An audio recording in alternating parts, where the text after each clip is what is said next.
Hello everyone, it's me, that divination witch. I hope you're doing well.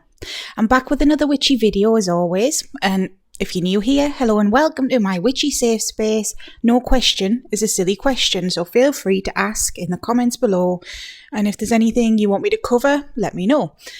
Today it's another installment in my series of different spirits and deities that I have encountered over the years, and this lady has been requested and well, you know who she is from the title, so we're going to talk about my experience with Sophia, or the Holy Sophia. So let's get into it.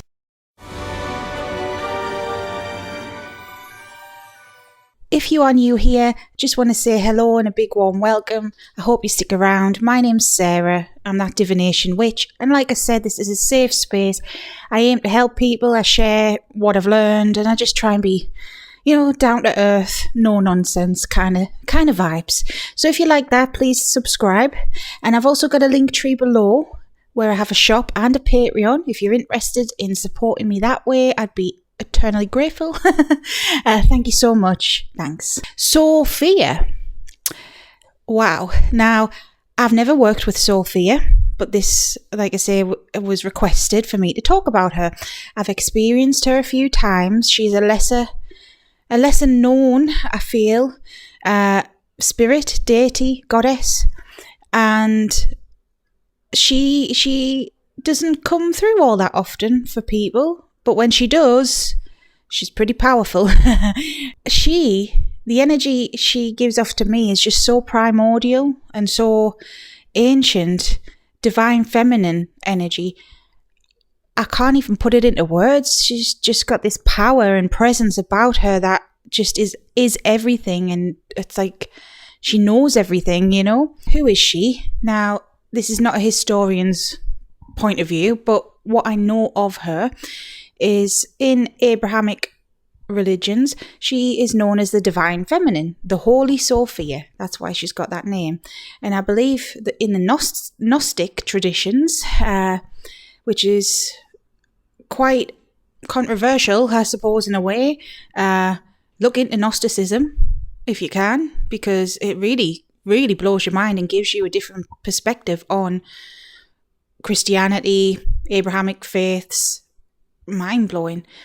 But there is a faith or a theory that she is the creatrix, the creator, the female.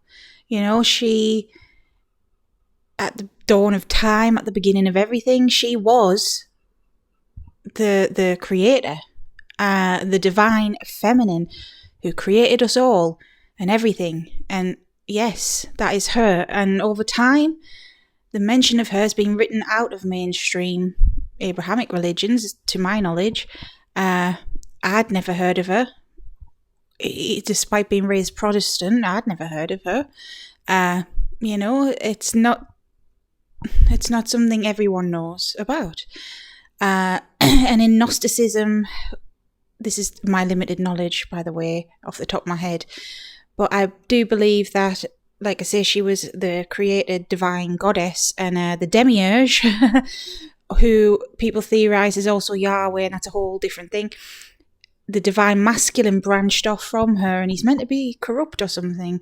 But I'm not going to go into that kind of worms because that is a whole religion within itself and a whole theory within itself. But I do firmly believe myself that she is the divine feminine. And she's one of the many faces the divine feminine takes on as that creator type energy. You may know her as chaos. In other traditions, I'm going off Hellenic tradition, but the beginning of the world, the beginning of the universe started with chaos. And that's like the Big Bang theory, The Big Bang, it was nothing and then boom, let there be light. It started with that sort of energy. Sophia is the light. She is that energy. And that's what, like I say, the Greeks would call chaos, for example. And then from there, the divine feminine energy, in my theory, it kind of branches out from there. We all have this primal divine feminine energy that may go by several different names, and Sophia is just one. And then it branches out from there into different faces, like Hecate. I feel like that's the next step sort of thing. Hecate is so ancient. Hecate is so primordial as well. Nyx, that would be another example. Tiamat is another example of this divine creatrix, but maybe she's a bit more darker. It's different faces, and then it branches off more and more and more as time goes on, and humans evolve and cultures develop and things like this, because the face we are presented with deities is the face that we relate to and need in that moment. So someone else may be faced with Tiamat.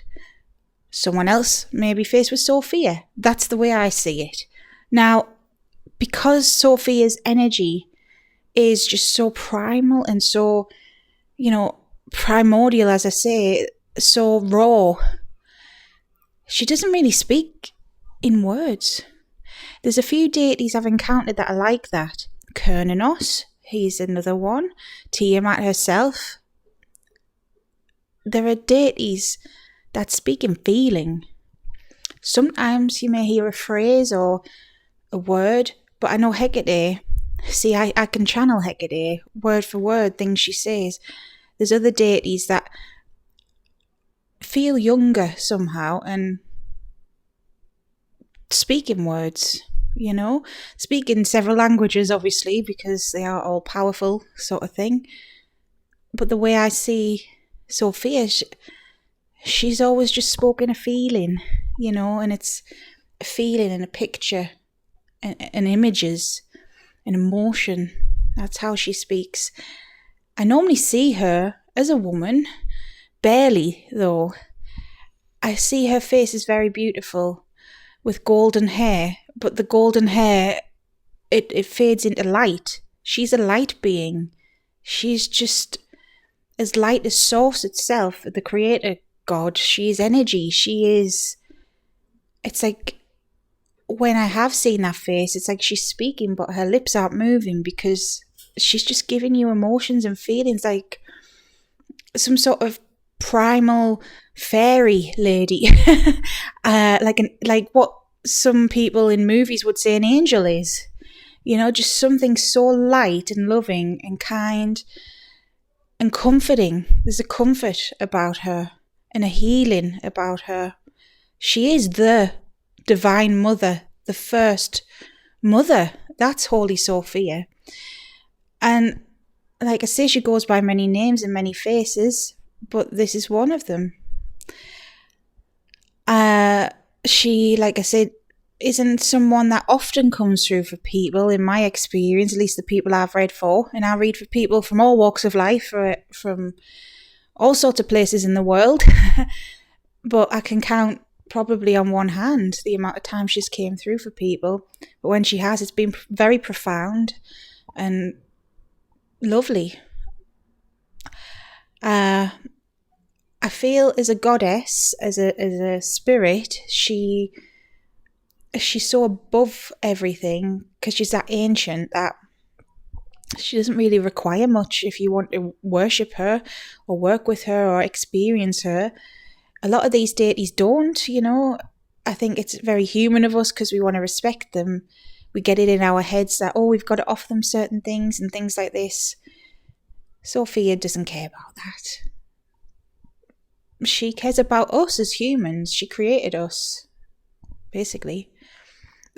So you could literally give her anything, obviously with respect, but she'd accept it. She is just love. That's what I feel when I have felt her energy. And that's all I've really got to say about her. It's just that this was requested, and I don't really know what else to say other than that.